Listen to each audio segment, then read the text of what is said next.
આમ તો આ ગુજરાતમાં હાલની જે સરકાર છે હિન્દુત્વની વાતો કરે છે, પરંતુ હકીકતમાં હિન્દુત્વ જેવું સ્થળ ઉપર દેખાતું નથી। અનેક જે જગ્યાઓ હોય છે ને આ જગ્યાઓમાં ક્યાંક ને ક્યાંક દલિત સમાજના જે વરઘોડાઓ છે આ વરઘોડાને લઈને અનેક સમાજો દ્વારા હુમલાઓ કરવામાં આવે છે અને આ જ હુમલાને લઈને અનેક ફરિયાદો થતી હોય છે। જોકે આવી જ ઘટના પાટણમાં બની છે। પાટણના ચંદ્રુમણા ગામે દલિત યુવકનું વરઘોડો નીકળે તે પહેલાં ઠાકોર સમાજના યુવક દ્વારા તલવાર વડે હુમલો કરવામાં આવ્યો અને આ જ હુમલાને લઈને પાટણ તાલુકા પોલીસ મથકે 8 શખ્સો સામે એટ્રોસિટી એક્ટ મુજબ ફરિયાદ દાખલ કરવામાં આવી છે। મળતી માહિતી મુજબ આ તમામ બાબતને લઈને જ્યારે તાલુકા પોલીસ મથકના જે પીઆઈ છે પીઆઈનો મેં ટેલિફોનિક સંપર્ક કર્યો હતો ત્યારે પીઆઈ કહ્યું કે 2 વર્ષ અગાઉ જે જમીનની જે માથાકૂટ ચાલતી હતી આ માથાકૂટ દલિત અને ઠાકોર સમાજ વચ્ચે ચાલતી હતી અને ઘણા વર્ષોથી ચાલતી હતી। જોકે આ જે મેટર હતી આ મેટરમાં 2 વર્ષ અગાઉ જે જમીનનું જે સ્ટેટમેન્ટ હતું આ ઠાકોર સમાજ તરફી આવ્યું હતું અને આ જે ઠાકોર સમાજ તરફી આવતા આખરે આ બંને સમાજો વચ્ચે મનદુખ થતા હતા અને મનદુખને લઈને અગાઉ પણ આ જમીન બાબતમાં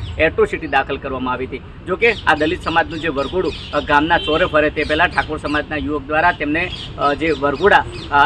પોતાના ઘરથી દૂર રાખવાનું કહેવામાં આવ્યું હતું અને આખરે ત્યાં આગળ ગાળી ગલોચ થઈ અને ગાળી ગલોચ થતાની સાથે જે ઠાકોર સમાજનું યુવક હતો આ યુવક દ્વારા તલવાર વડે લઈ આ ચોકમાં આવ્યો હતો। જોકે સમાજના આગેવાનો દ્વારા આ મામલો ઠાળે પાડવામાં આવ્યો હતો, પરંતુ આ દલિત સમાજના લોકો દ્વારા જે પરિવાર દ્વારા તાલુકા પોલીસ મથકે ઠાકોર સમાજના 8 શખ્સો વિરુદ્ધ એટ્રોસિટી એક્ટ મુજબ ગુનો દાખલ કરવામાં આવ્યો છે।